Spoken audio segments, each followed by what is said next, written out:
시각고 방세 시간입니다. 목련꽃 그늘 아래서 베르데르의 편지를 읽노라. 구름 꽃피는 언덕에서 피리를 부노라.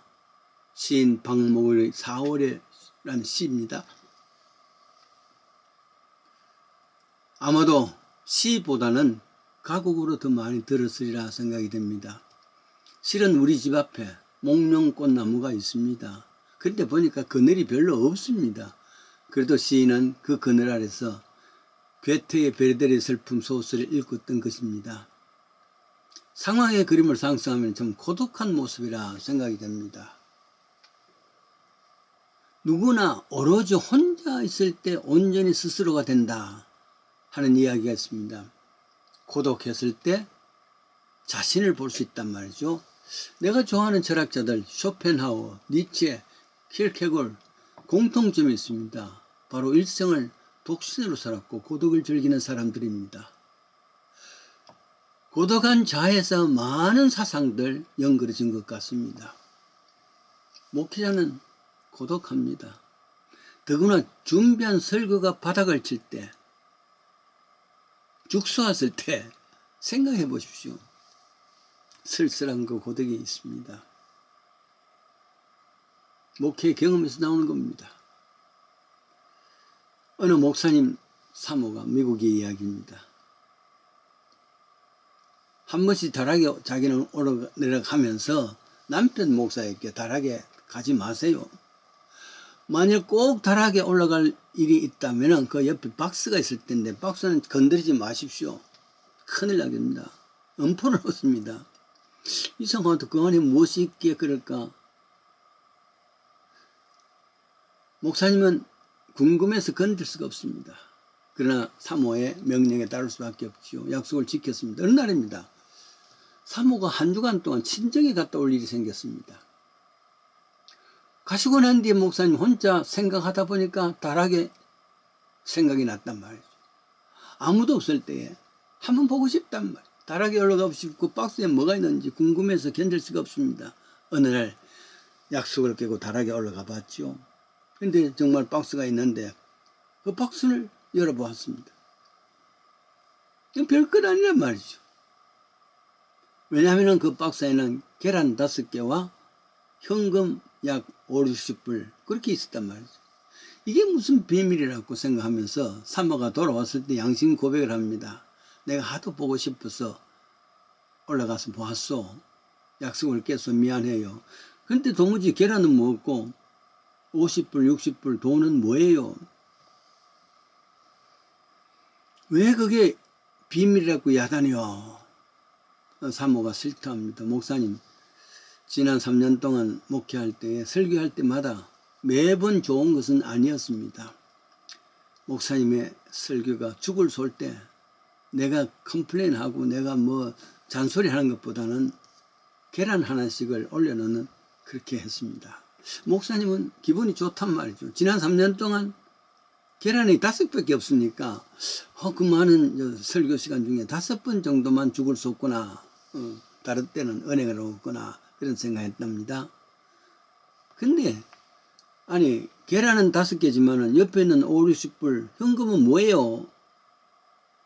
사모가 말합니다. 계란이 12개가 모이면은 앞 가게에서 팔고 받은 캐시입니다. 목사는 깜짝 놀랐습니다. 그러면 지난 3년간 매일 죽을 손 설교했습니다. 그때 목사님이 고독이 누구도 채워줄 수 못하는 고독이 오겠지요. 내가 그런 사람이었구나. 사실은 설교에 자부심이 있었는데 열왕기상 19장에는 위대한 선지자 엘리야가 등장합니다. 대단합니다. 선지자 엘리야는 혼자서 저 이방 우상 숭배 바알과 아세라 선지자 850명과 대결을 합니다. 하늘에서 불이 떨어지는 것은 850명 이방 선지자의 능력이 아니라 바로 엘리야의 능력이었습니다. 그리고 기드론 신으로 가서 850명의 선지자를 다 죽이기도 합니다. 이만하면은 선지자로서 자부심 있지 않습니까? 그러면 온 나라가 온 백성들이 할렐루야 하고 엘리야를 따를 것을 생각했습니다. 근데 그게 아니란 말이죠. 당시의 실권자가 되는 이사벨이라는 왕비가 있습니다. 왕비로부터 24시간 내에 엘리야를 체포하라. 이 사실을 아는 선지자는 도망을 갔습니다. 남쪽으로 부엘세바로 가는데 기진맥진 사막에서 겨우 로뎀나무 하나가 있어서 그 그늘에 누웠단 말이죠. 사막에 종종 있는 볼품은 아카시아 나무입니다. 지친 선자는 그것도 그늘이라고 말이죠. 그 속에서 누워서 고독을 느낍니다. 나는 누군가? 믿음이란 건 무엇인가? 선자는 무엇을 해야 되는가? 깊은 한숨과 고독을 심으면서 탄식을 합니다. 그러다가 결국은 하나님 넉넉하오니 이제 내 생명 가져가십시오. 절망입니다. 두려움입니다. 그러다 깊은 잠속에 빠졌다가 하나님 사자가 준 물과 떡으로 다시 회복하는 내용이 있죠. 이태라는 사람이 있습니다. 오래전에 그가 썼는 남부군이라는 책을 읽었습니다. 자전적 소설 1, 2군입니다. 기막힌 일들이 나옵니다. 그는 3년간 지리산에서 공비 생활했는 것입니다. 당시는 대학까지 나온 인텔의 공비였습니다. 조국을 공산사회하고 말겠다는 원대한 꿈이 있었습니다. 6.25가 일어나고 지리산에서 하던 모든 인민군들 이제 빨치산들이죠. 북한으로 갈 수도 없습니다. 그렇다고 남한에 항복할 수가 없습니다. 왜냐하면 저들은 갖고 있는 의미가 있기 때문에 공산사회가 이긴다. 이걸 갖고 있는 그 빨치산이죠. 이들은 3, 4명씩 짝을 져서 숨어 지냅니다. 그러다가 한 번씩 공격하는 게릴라 전이죠. 그러나 국군과 경찰의 대공세에 뿔뿔이 흩어지기도 합니다. 체포되기도 합니다. 죽기도 합니다. 겨울 같은 때는 때로 한 주일씩 숨어 지내는 아트에서 눈과 소금을 씹으면서 일주일씩 버텨야 한답니다.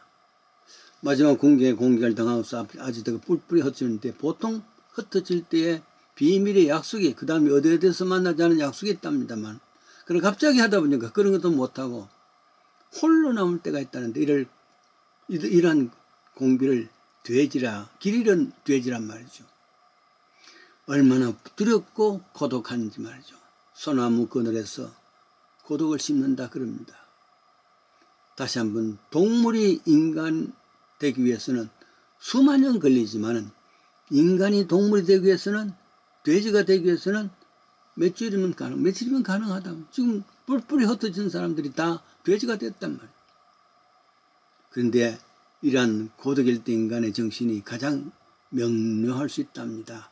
사상의 깊이가 다 맑아지고 넓어진답니다. 고독의 선자 엘리야가 기진맥진하면서 사막 가운데 하찮은 로뎀나무 그늘에서 내 생명 치하소서 이만하면 족합니다. 홀로가 되었을 때 말이죠. 하나님께서 그를 만나게 하시죠. 떡과 물을 통해서 다시 일어난다면 새 힘을 얻습니다. 새로운 출발입니다.